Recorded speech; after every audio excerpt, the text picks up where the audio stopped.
Hey everyone, back here with some very exciting transit news. This story is from Creative Loafing from the author Callan Wolf.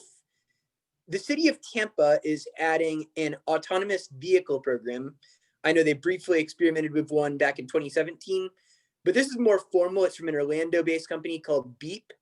It will be a roughly 1 mile, first mile, last mile connection along Marion Street in Tampa, starting at the Marion Transit Center, which is the central bus station for Hart, and ending over by the Whiting Street Garage and Fort Brooke Garage over there by the Tico streetcar line.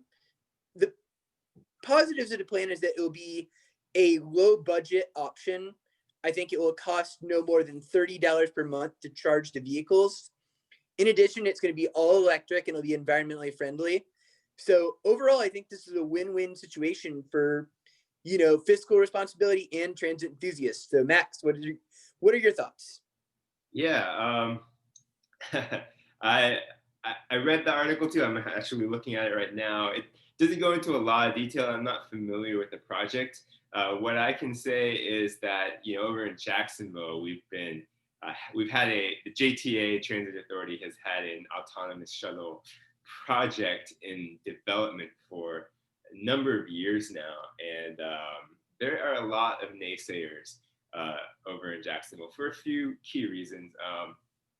One, the autonomous program in JAX is supposed to connect a very high capacity corridor, and quite simply, the technology can't handle that type of high capacity at the moment. I mean, this is in Jacksonville. The plan is to basically go from downtown and extend to the stadium district, where you'll be wanting to move tens of thousands of people in just 1 or 2 hours around events, games, etc. So that won't happen with a slow moving vehicle and with small cars.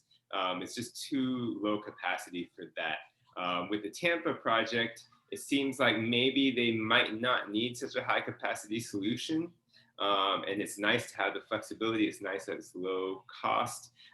So there's potential there. It's more billed as a last mile connector, right, and a complement to the streetcar line and what is already existing there. Whereas in Jacksonville, this is more of a long-term replacement for the fixed rail that we have, the Skyway system. So, which is another reason why there are a lot of detractors of this project in Jacksonville. So anyway, that said, I think there's potential. Hopefully it's executed well, and hopefully they don't need to move tons and tons of people in a short amount of time.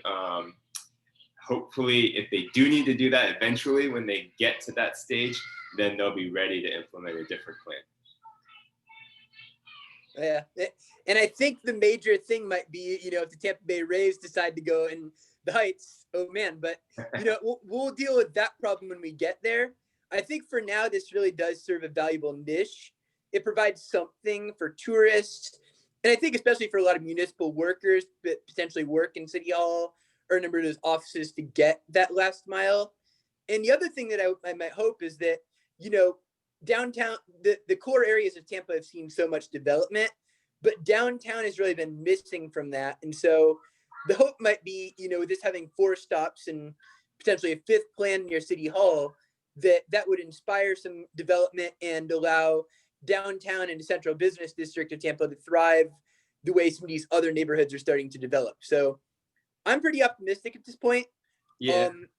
Yeah. With the flexible route like this, autonomous vehicles in particular, I think hoping for development attached to this type of transit is doesn't really happen. But I hear you. I have to pour some cold water on that. I don't think we can have an expectation for a project like this. It's definitely not going to be it's not light rail. It's definitely not a cure-all or anything like that. But hopefully it should be better than nothing though in the present state.